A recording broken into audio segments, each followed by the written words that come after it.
Welcome to our module on Indigenous settler treaties in mostly the 18th century, but we're going to go back to the 17th century for a bit and into the 19th century.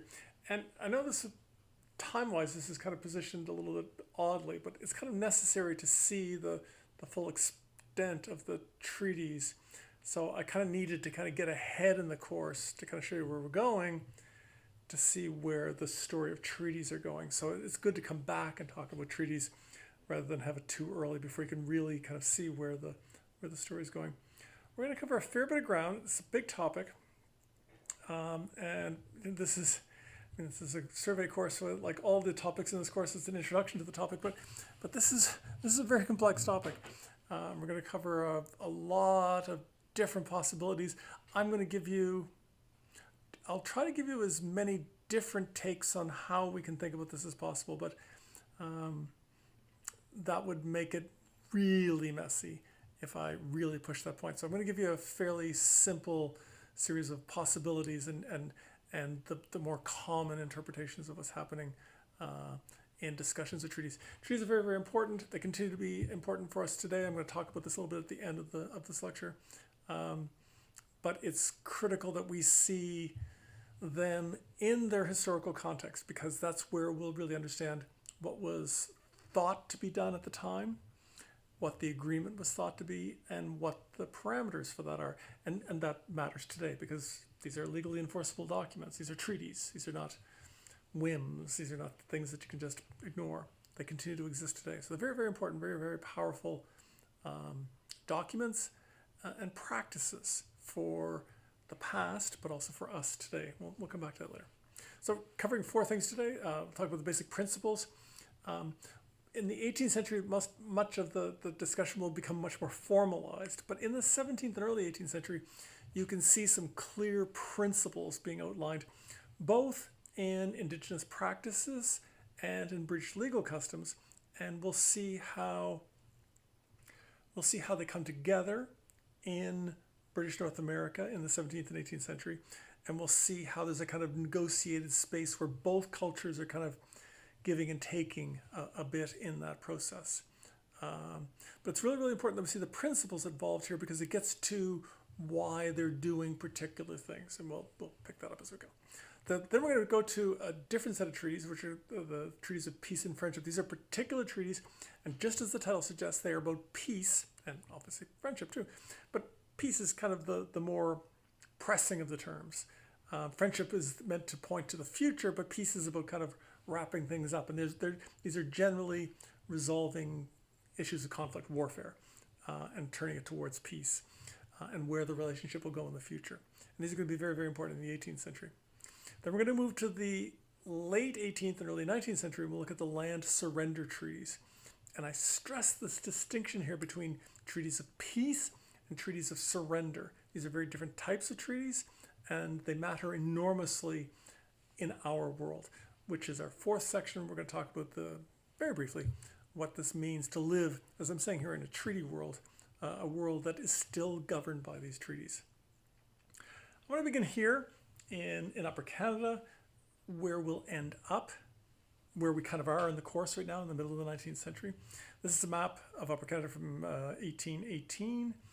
And I want you to, you recognize this map. You see this is modern Ontario. You can see Quebec there in very little detail. You can see the United States, a fair bit of detail there actually in New York, but the rest of the United States in very little detail. And what I want you to see here is this is still fairly early in the settlement story. This is 1818, right after the War of 1812. You can see these grid lines on the map. They indicate where settlement's taking place. You can see in our region, in Niagara. You can see Lincoln. You can't yet see St. Catharines. St. Catharines exists, but it's a tiny, tiny place at this point. But you can see Newark, which is what Niagara-on-the-Lake was called before. You can see Thorold. You can see some of the places in our area. You can also see Hamilton, Burlington. You can't see Toronto yet. It's there as York. It hasn't been renamed yet. But you're beginning to, all I want you to see here is that you're beginning to see what we would recognize today as Southern Ontario. But there's also this area beyond. And you can see just up in the upper left-hand corner there, it says woodland. It says it's an expansive great woodland there. And that's unsettled territory. And In 1818, that area has yet to be formally ceded to the British Crown. In other words, it's still in Indigenous hands, and we'll come back to what that means. But I want you to see where the British colonial officials want to take this. This is about settlement. This is about getting settlers on the ground, controlling the space, developing an agricultural colony, all the kinds of things we've talked about, but getting it moving on a legal basis. Let me just quickly show you up here in the upper part of what's now Northern Ontario. See, it says Chippewa hunting country. And you can see other little labels there. It says immense, what does that say? Immense forests, an attractive wilderness. And that kind of reflects a British position. It's a kind of pragmatic position on one way, but also kind of a willfully ignorant position on the other. There are still Indigenous people there, but settlement isn't moving into that territory. In fact, obviously in some of that territory, settlement will never really move into that territory. But certainly in terms of pragmatics of getting kind of organized settlement on the ground, it's very much centered on the Great Lakes, gradually extending out from that, and eventually moving up into Northern Ontario, but really not until the 20th century. So stepping back from all of this, I want you to see the big picture of treaty and treaty geography in Canada. And what you can see here, this is a map of Canada, obviously. I want you to notice a couple of particular things that are going on here. See all the colored areas are the treaty areas. In the west, but by far the largest area of the treaty areas, you can see by the dates attached to the particular zones that they're mostly in the late 19th century, early 20th century. And so we're not really going to talk about these in this course. We're going to talk about these you're going to talk about them in 2P02, the second half of this course. They get negotiated after Canada becomes a country, and as Canada's moving now as a country onto the prairies, and again, for the same purpose of organizing the territory to extinguish Indigenous rights on the land and to allow settlers to legally move onto that territory. I do want you to know some other things though too. We're going to pick up on some of this as we go today and some of it not, but just point to it quickly here. Note, for example, in the maritime colonies in New Brunswick, Nova Scotia, and Prince Edward Island, and for that matter, southern Newfoundland, which is another complex story altogether. But you can see they're referred to there as the Pre-Confederation Maritime Peace and Friendship Treaties. We're going to come back to that later in the discussion. We'll see that there's a different treaty process in the maritime colonies than there is in Upper Canada, and quite different than there is in the prairie provinces as they will become. Notice too that Quebec has no indications of treaties on its territory. Come back to that later in the lecture as well. Notice too that British Columbia has some, note the northeast corner of the province is covered by Treaty 6, which is kind of Alberta centered, but it extends into that. And that reflects Indigenous territory more than the boundaries established for the provinces. But note too, way down there in the lower left-hand side. Whoa, I went too quickly there. Lower left-hand side, you can see those dots. They represent the pre-Confederation Vancouver Island treaties. You don't see them colored in like the other ones are because they're tiny. Some of them are like a couple hundred acres, a couple thousand acres. They won't show up on a map of this scale. This is a national scale map, so that's why they're just represented as dots there. They do represent land surrender and guarantees, but they're very small, very particular, kind of pragmatic on the spot. You know, we need some land here. We'll negotiate with these people. It's in effect in many ways as much a purchase as it is a treaty, but certainly legally it is a treaty. So what I want you to see is that kind of broad terrain of certain things happening in some places and different things happening in different places. Different things happening in British Columbia, different things happening in Quebec, different things happening in the Maritimes. Different things, but commonly, generally similar things happening in Upper Canada and the prairies, but in different time periods. Zoom in on where we're focused in this course, and much of this course is spent on in Eastern North America, of course. You can see that it's fairly complex. Just outline the maritime and the different Upper Canadian regimes. Note the different time periods. Some of them go into the 20th century. Notice Treaty 9 in 1905 and then extended in 1929. Some of the treaties also just off to in Northern Ontario, Treaty 3, 1873, again after Confederation. We're not going to talk about that at all today. I do want you to see though that there's kind of different things, different kind of time periods pushing different agendas. Certainly here we can see settlement in the Upper Canada treaties at the very bottom in the area that we live in Southern Ontario. being late 18th, early 19th century treaties, very much driven by settlement, and then those late 19th and early 20th century treaties being very much driven by resource development, pulp and paper companies, mining companies, trying to guarantee rights to the minerals, and therefore wanting a kind of proper legal property regime in place for the treaties. So different politics, different economic considerations are driving the treaty process at different times. So I don't want you to be alarmed by this map. You're not going to need to memorize this or anything remotely like that. But this is, I do want you to see some of the complexity of what's on the ground in southern Ontario. There's all kinds of legal complexities in places like British Columbia and Nova Scotia. But what is both impressive about southern Ontario, but also messy and complex, as this map illustrates, is that there are many treaties signed in the late 18th through the early 20th centuries dealing with land transfers. You can see they range from the 1780s, 1790s, early 1800s, up into the 1920s and 1930s. So really kind of complex things going on there that reflect different economic conditions, but also different imperatives in terms of how Indigenous people themselves are driving this process. So certainly they are increasingly over time demanding treaties as the only kind of possible protection they see for themselves as settlement advances, as industry advances, and so on. So just southern Ontario, just a messy, messy terrain. This is an interesting map too, in that it shows where, notice at the bottom of the screen, some of those dark red areas, those are reserves, lands reserved for Indigenous peoples. But notice up in the northern area, look along Georgian Bay, there's at least 10 reserves just along that Georgian Bay shore there, plus more on Manitoulin Island. That reflects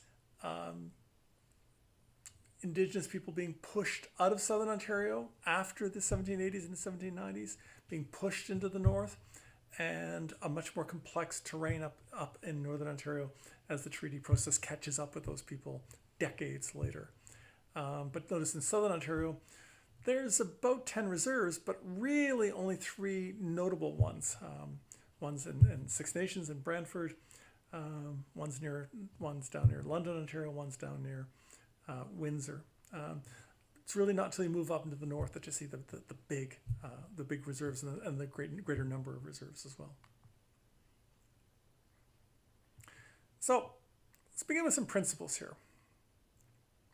I want to talk about both British law and the law of sovereignty in particular, which is to say that Britain recognizes its place in an international world, recognizes in a colonial world that you need to have laws regulating how colonization takes place and how they respect that or don't respect that in some cases in North America. And then I want to contrast that with the principles outlined by Indigenous peoples. And we'll have a little brief conversation about how those come together in some of the negotiations, particularly in the 17th century. So in international law generally, but particularly in the areas of international law that Great Britain acknowledges in the 17th century, there are very specific criteria, bases, for the acquisition of sovereignty over other territory.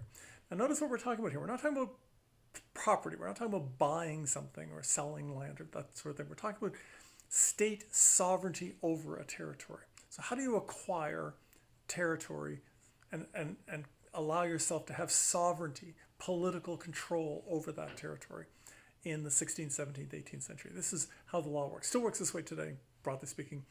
These are the basic principles outlined here. The first principle is called terra nullius, which basically points to discovery.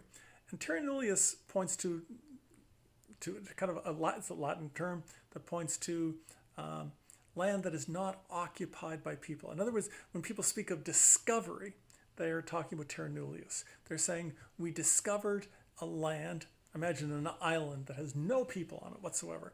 We discover this island and we walked onto it and nobody lived there, and so we're calling it ours. A state under this basis, under this criteria, can lay claim to being sovereign over that territory. The second is called cession. It's where somebody surrenders the right to the land. Now again, this would normally be a treaty process. So in the other one, there's nobody to treat with. There's nobody to form a treaty with in terra nullius. In this case, there is. And the assumption here is that the people, through a treaty, cede the territory to the colonizing state. And so just again, imagine an island. Again, a colonial power shows up. They arrive on an island. They find people there. And those people, for any number of possible reasons, agree to cede their island to the colonizing force. That's cession. And typically, as I said, that's typically a treaty process, typically done with a negotiation where the colonized people get something in return for giving up their land. The third criteria is the right of conquest. And this is where one nation conquers another. So again, to go back to our island example, the colonizing force arrives at the island. There are people there. They fight a war. They win the war, and they claim sovereignty over that territory by right of conquest. So these are pretty clear terms. Having said that, I can tell you there's a million court cases to debate these things, but there certainly are basic expectations involved in what's going on here. When Britain, actually, let me not go to Britain first. When France arrives here, they work on this idea on terra nullius. They claim the doctrine of discovery for their control of Canada, also for the other territories that they capture around the world, that they colonize around the world. They say that there was nobody there and that they therefore assume control over it.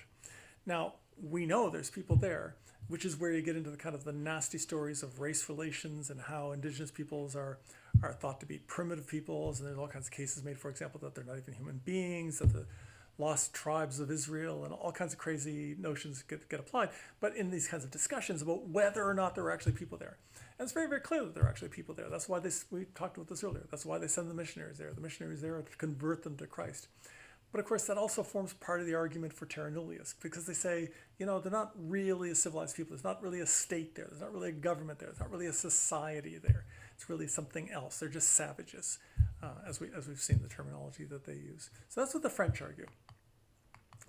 The British, however, don't adopt that position. Well, that's actually not entirely true. In some ways, in the early colonies along the Atlantic coast of North America, they in effect do that.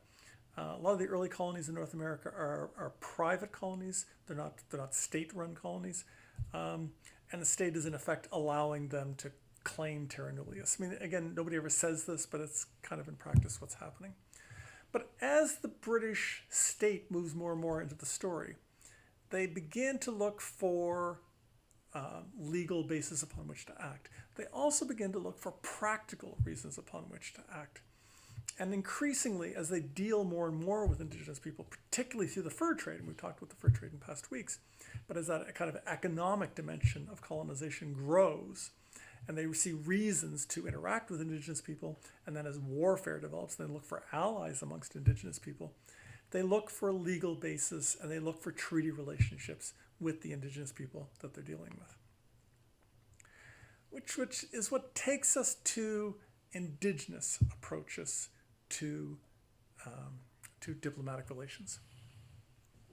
Traditionally, indigenous peoples have used wampum as a means of both recording history, but in recording any kind of significant discussion, including a treaty relationship. So traditionally, before colonization by European powers, if one indigenous group wanted to have a relationship with another indigenous group, they would sit down, they would have negotiations, and they would record the outcome of those negotiations on wampum belts.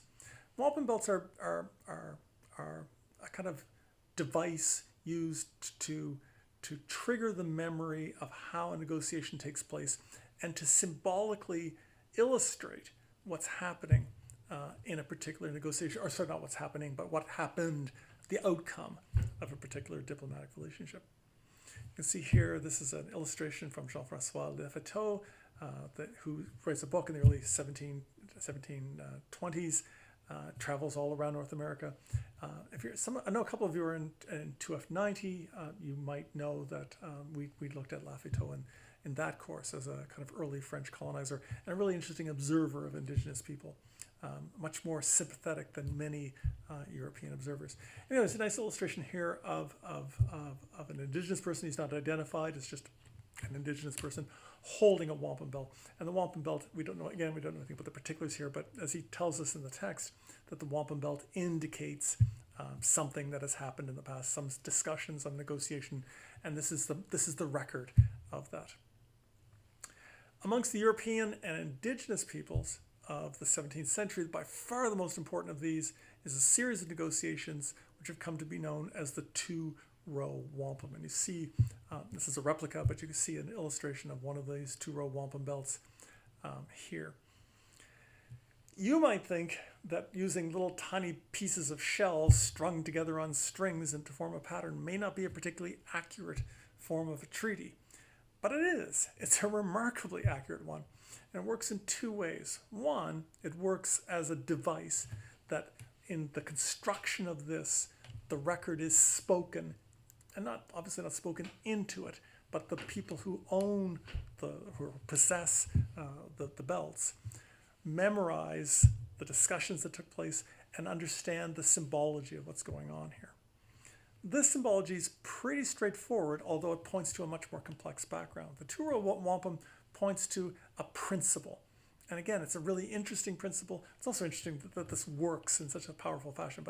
But the principle here is of two parallel historical courses. And the metaphor here is of a river and of two boats, two rows, going down the river. And they will go down separately. They will go down the same river, the same course of history, if you will. They will go down the same river side by side, and they will not interfere with one another, and they will respect each other's existence. So as a symbol, as a metaphor, it's really, really interesting. It allows people to see not maybe the details of how that needs to be worked out, which is where a European treaty would be. You know, they're always kind of getting caught up in the details. Read a European treaty, especially one written in the last 100 years. They get increasingly complex. But this one is all about the principle. This is what's guiding our discussion. Two parallel courses are guiding our discussion. The two-row wampum principle is begun in the early 17th century. It's actually begun with the Dutch.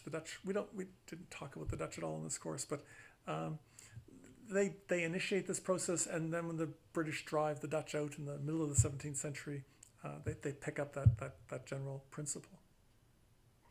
There's this general idea here happening of each country's laws and customs being respected, and therefore of a reciprocal relationship of peace and friendship and respect. The two vessels will go down the river together, and they will respect each other's courses, and they will not try to interfere with one another.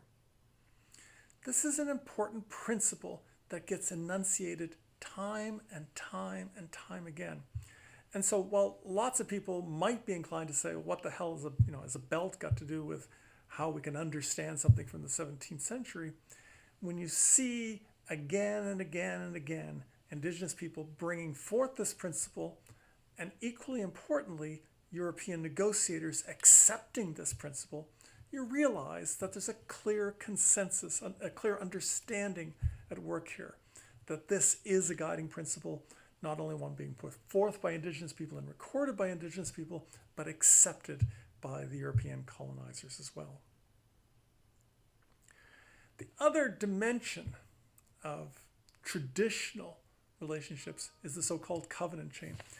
And the covenant chain is really important too, as a kind of set of guiding principles. This is more particular than the two-row wampum. The two-row wampum gets applied fairly generally in the 17th century. The covenant chain points more particularly to a relationship between the Haudenosaunee, the Six Nations, or the Five Nations at the time, that they established initially with the Dutch, but then eventually as well with the British as well.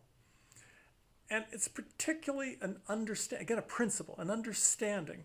It's not a formal treaty, but again, reaffirmed time and time again from about 1670 all the way up until the 1750s. In fact, it's formally disavowed by the Haudenosaunee in 1753, when They after a series of about 15 years of protesting against continued English or British incursions into their territory, settlement incursions, not military, but settlement incursions into the territory, they say, you are violating the spirit of this agreement. The chain that binds us together, this agreement, the covenant chain that binds us together, is being broken. Over the next 10 years, the British will work very, very hard to reestablish that relationship. And of course, that 10 years is the 10 years of the 7 Years' War. The British very much want the Haudenosaunee to be on their side during the 7 Years' War. They recognize, we saw this in our discussion of the 7 Years' War, they recognize very, very clearly the importance of the Haudenosaunee, and they want Haudenosaunee support. It's a nice little close-up of the belt. You can see it's pretty simple. But the principle that it guides it is remarkable. One of your readings this week makes direct reference to the covenant chain and the importance of the covenant chain in general discussions of relations between Indigenous people, both in times of peace and in times of warfare. I'm going to shift gears now to talk about the next form. This is, in the 18th century, probably the most important form of treaty relationship that exists. The covenant chain and the two wampum principles and the general legal principles guiding the British are critical in the background of all of this. But these are the particulars, the particular examples that get enunciated in the 18th century.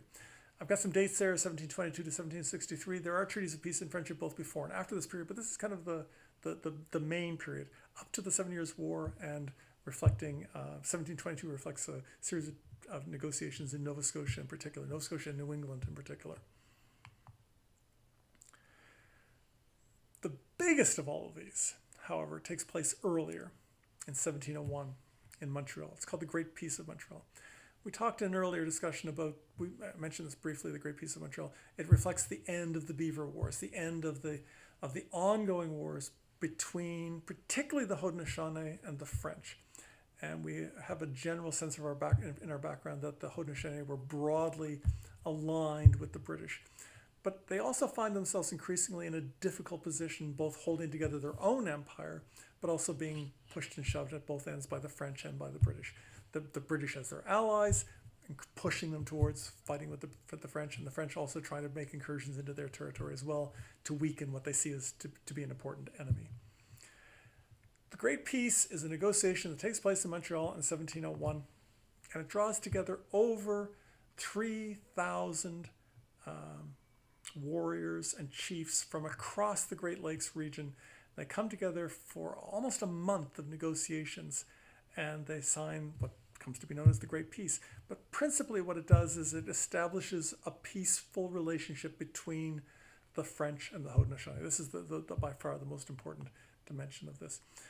You saw the totemic signatures on the last few pages of the agreement there, but here are some totemic signatures from the Seneca, from the Cayuga, key players in the peace treaty, key to have the role of the Six Nations Haudenosaunee represented in that peace treaty. What's important for us to keep in mind here is that this is, and I can't stress this enough, it's a peace treaty. Nobody says we won. Nobody says you lost.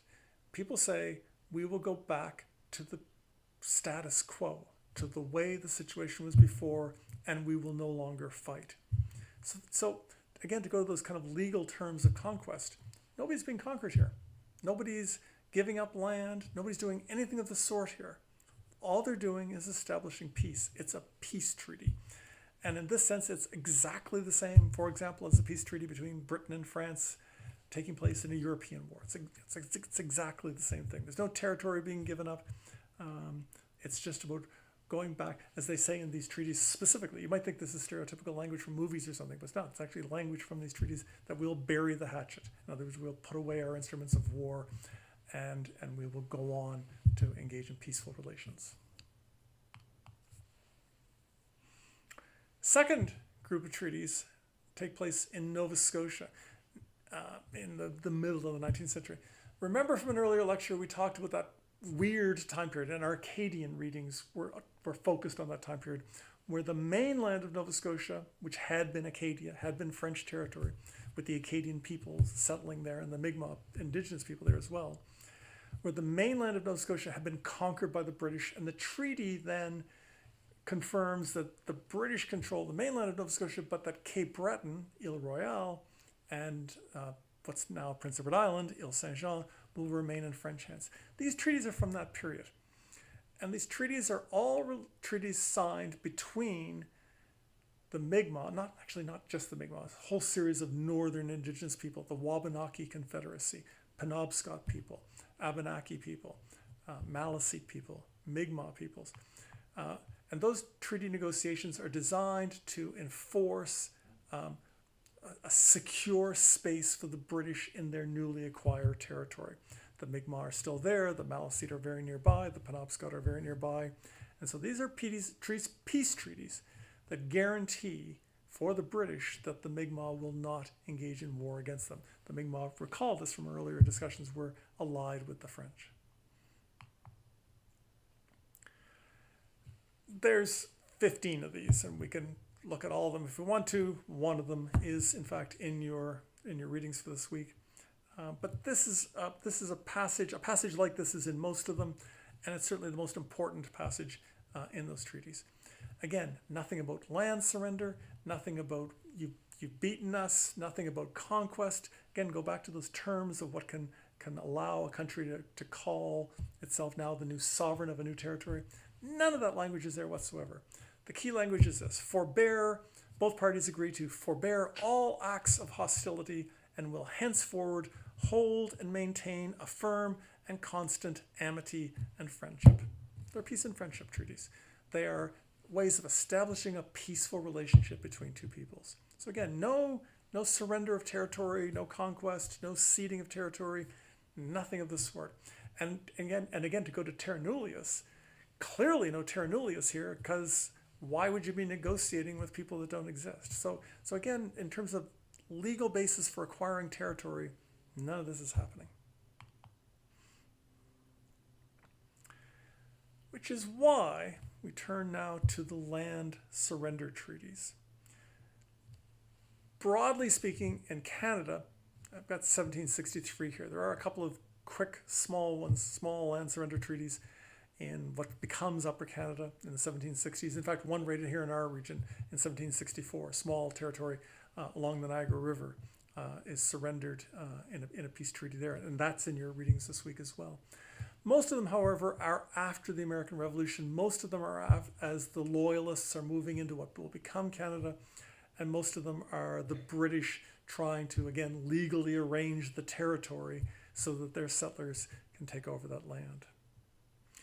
Here, surrender of territory, and again, to go back to those phrasings from the early part of the lecture, this will be the ceding of territory, surrendering the territory through the treaty. The treaty ostensibly gives up the territory under discussion.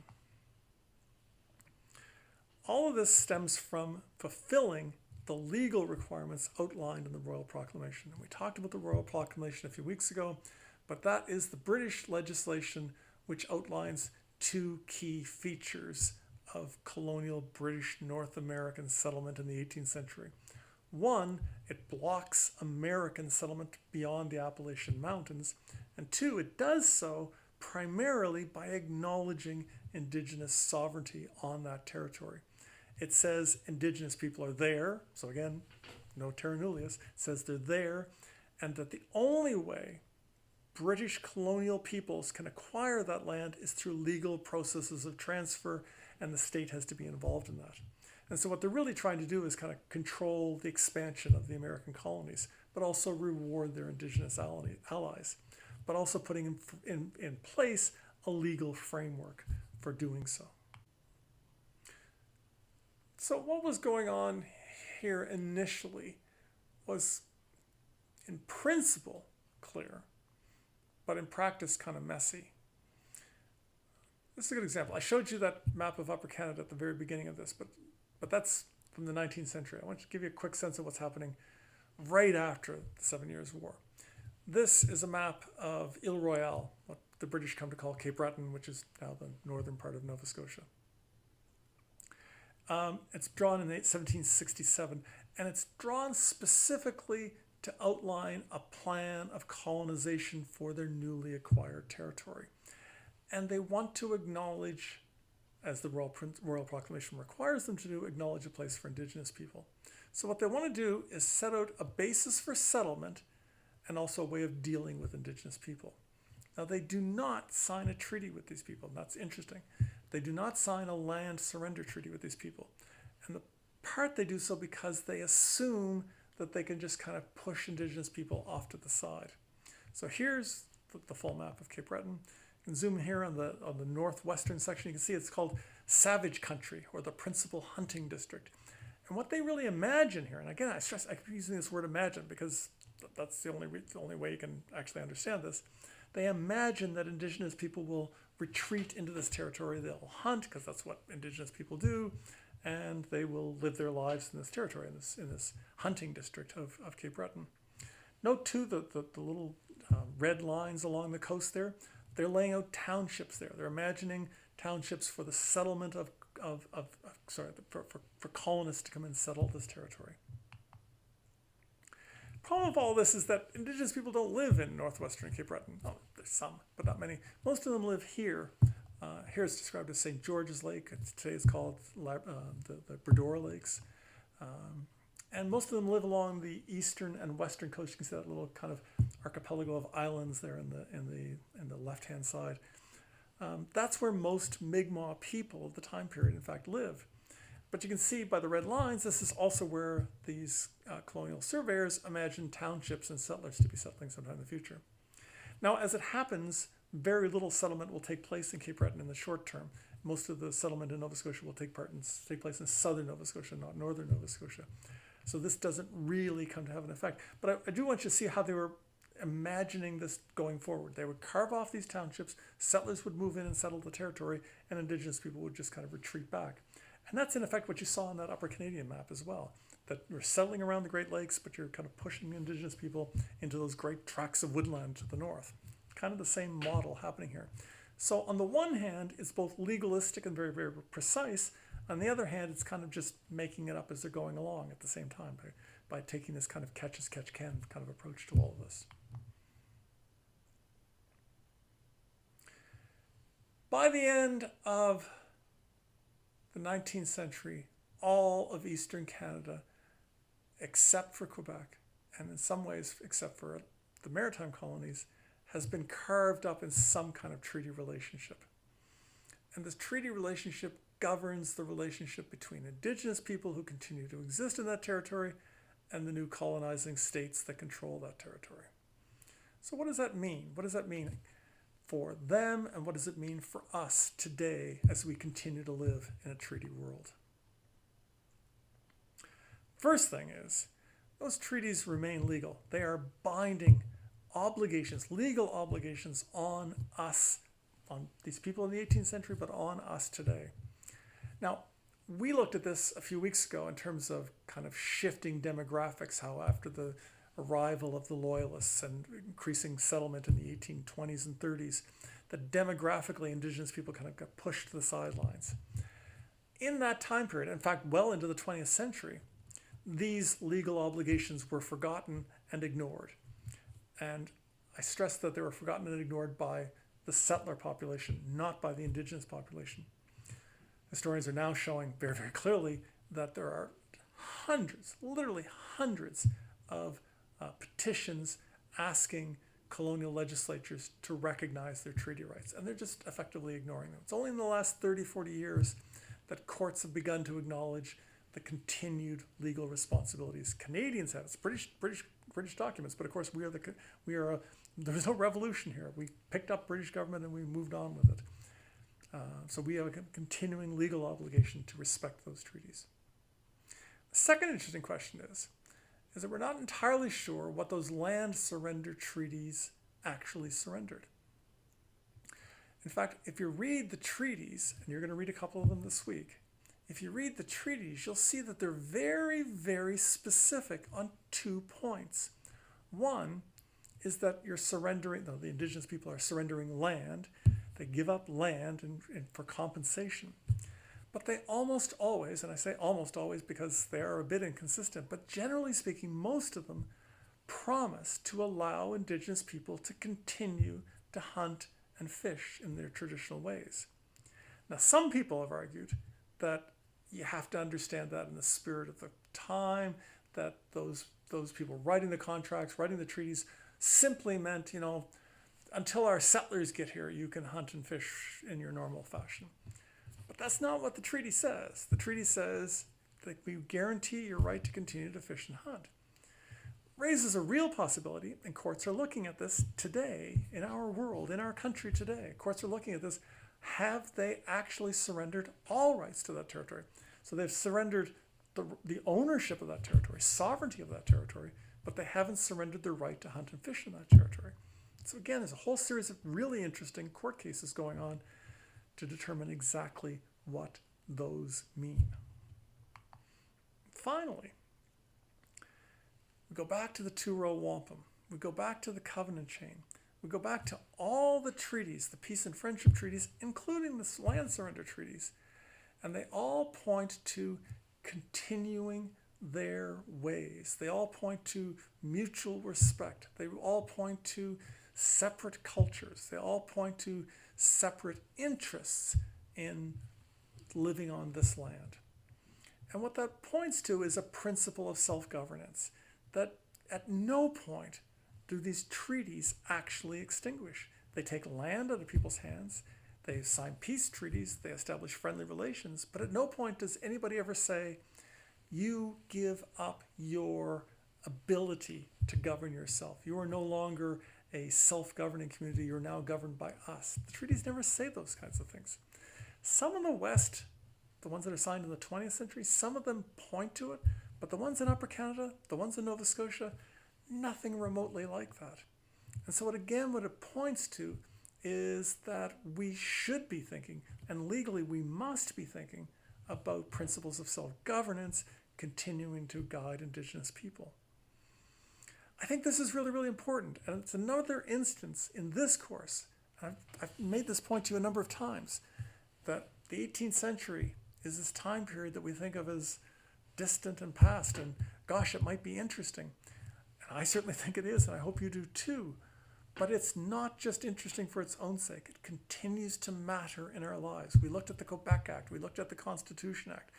Now we're looking at these treaties. These are legal documents forged in the cultural and military and imperial conflicts of the day. And they forged legal, pragmatic responses to these things. And they still exist, and they still have legal standing, and they still matter. They point to how we need to govern ourselves in the present, and how the past as the past continues to shape our existence today.